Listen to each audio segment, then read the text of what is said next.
You ever have one of those moments where you unlock the front door to your own dream and find a complete stranger living inside, acting like you're the intruder? Yeah, that happened. I finally scraped together enough grit, grief, and overtime pay to buy my late wife's dream house, an old, abandoned mansion right on the lake. Only problem? I rolled up for my first day of work, and there's this lady, mid-50s, frosted helmet hair, clutching a clipboard like it's a sword, telling me I was trespassing on HOA property. And when I told her my name, that I was the new owner, she called 911 on me, right there on my own porch. I mean, you can't make this stuff up. So here I am, the legal owner, standing on the front steps with my toolbox in one hand and a sinking feeling in my gut. The key they gave me at closing suddenly felt more like a bad joke, wouldn't even fit in the lock. I'm thinking, is this how my second act is going to start? With some Karen queen of the cul-de-sac telling me to get off my own land? You know what I mean? But the real kicker, the cops showed up, and for a second I braced myself for handcuffs. Instead, the older deputy pulls me aside and basically says, "Look, this isn't the first time we've been here. She's pulled this before. She's claiming the HOA owns the place, but that's not really how it works. You're going to need a court order to get her out. Best advice, get a lawyer, document everything." And just like that, they left. Her and her adult son, some vest-wearing, wannabe rent-a-cop, locked themselves back inside my house. My house. Walking back to my truck, I felt like someone had sucker punched me right in the soul. There was even a cease and desist notice taped to my window, complete with a swan logo straight off Microsoft clip art. Apparently, I was making an illegal claim on HOA property and would be subject to legal action if I tried to come back. But here's the thing, before I ever put in that auction bid, I did my homework. This neighborhood didn't have a functioning HOA. It was a failed 90s development. The real HOA dissolved years ago. The only law here was whatever this lady printed in her garage. But she had the keys, and she had the nerve. That night, all I could think about was the day my daughter Sarah and I first walked the property, back before the circus, back when all I saw was a chance to rebuild something for my family. My wife Jackie, she'd always dreamed of a place by the water. When Sarah lost her husband in Afghanistan, I promised her we'd start over. That promise felt a million miles away now, buried under fake bylaws and coffee-stained threats. Still, I'm not the type to back down, not after 30 years running into burning buildings. Next morning, I find the so-called HOA office, a garage 3 blocks over with a flamingo in the yard and a folding table stacked with binders. Karen Whitmore, queen of the paper kingdom, doesn't even stand up when I show her the deed. Irrelevant, she says. 12 years of unpaid dues. Article 7, Section 4, yada yada. She taps her binder, fresh off staple shelf, not a single dog-eared page. I tell her straight up, there is no legal HOA. She just shrugs, says they re-established it in 2019 to protect property values. Sure, lady. But then I started seeing the real power of a fake queen. My contractor called, couldn't pull permits without her approval. The power company flagged my account after a complaint from the HOA. She was using the system to strangle me, not through law, but paperwork. Every day, I'd see her and her son acting like royalty on the lawn, mowing, watering flowers, hosting wine nights for the neighbors on my back patio. I tried to keep my cool. I recorded everything. Every fine, every email, every time her son patrolled the block in that tactical vest. The neighbors? They wouldn't even look me in the eye. She'd spread rumors, told everyone I was some kind of squatter trying to steal community property. And then, out of nowhere, comes the twist I didn't see coming. I'm out by the water, just needing a breather, and old George, the guy with the dock at the end of the street, waves me over. Real salt of the earth, been here longer than the roads. She tried to claim this dock once, he says, hammering a board back into place. Send me a letter about HOA waterfront and permits. I told her to go pound sand. Turns out, Karen's kingdom was built on nothing but bravado and a stack of fake signatures. George gives me the rundown. Who'd been around longest, who'd tangled with her before, which families had just learned to keep their heads down. That night, I called 2 people, my old buddy Smoke Ramirez, a retired fireman turned land use specialist, and a professional surveyor. You got a phantom HOA? Send me the parcel numbers, Smoke said, all too happy for a new project. The surveyor showed up the next day, And right on cue, Karen and her son tried to shut it down. But this time, I was done playing nice. The surveyor's map dropped the bomb.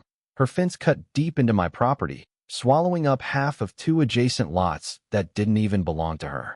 She wasn't just squatting. She'd basically annexed land she had no claim to. I started to see it, a real firebreak. All I needed was the right evidence.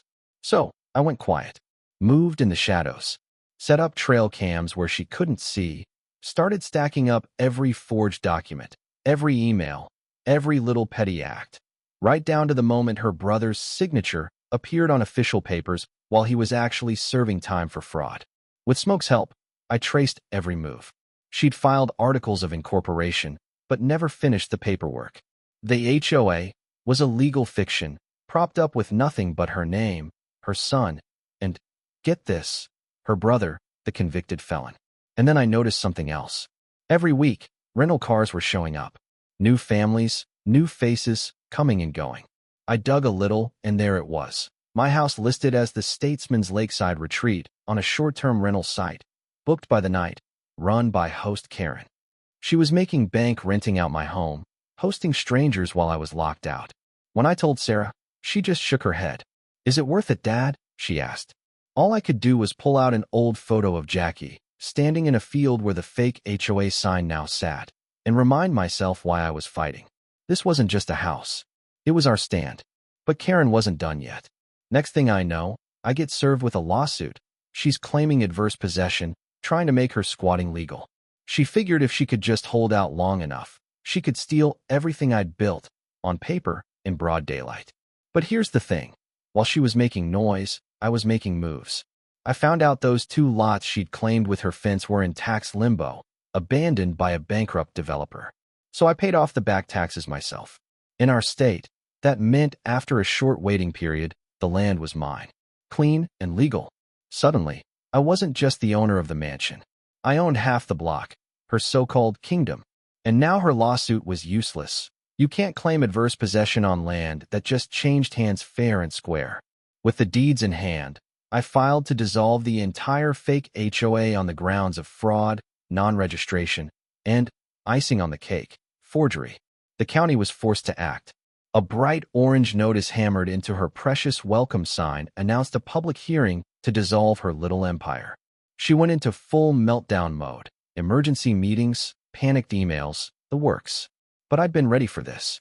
I called George, the 2 oldest families in the neighborhood, even tipped off a local TV reporter who'd been itching to cover a good housing scandal. The meeting was standing room only. Karen worked the room like a politician in trouble until the news crew walked in, cameras rolling, county officials right behind. Her face went white. For the first time, the spotlight was on her. I laid it all out. Deeds, survey, photos of illegal rentals, the forged documents. Slide after slide. You could feel the mood shift in the room, the truth sinking in. The clincher? A side-by-side shot. Her brother's signature on the HOA papers, and his mugshot from prison, dated during the supposed meetings. The county official stood up, voice carrying over the chaos, and declared the HOA provisionally dissolved pending investigation. Right then, right there. Deputies served Karen an immediate vacate order in front of everyone. She stormed out, her son trailing after her, face twisted with rage. The applause started slow, old George, then a few others, until the whole room was clapping. I'd won the war, but you know how these stories go. She didn't go quietly.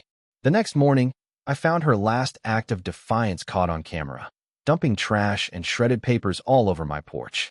Didn't matter. The deputy took the evidence, and now she was facing actual criminal charges. But the best part? The neighborhood changed overnight. We scrapped the HOA, set up a simple committee, neighbors, not enforcers. No dues, no bullies with clipboards.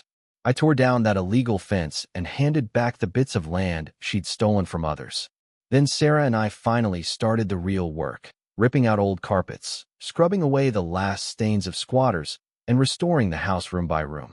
The last thing we did was hang a porch swing, right where Jackie would have wanted it. We screwed on a little brass plaque, Jackie's Lookout, 1972 to 2020.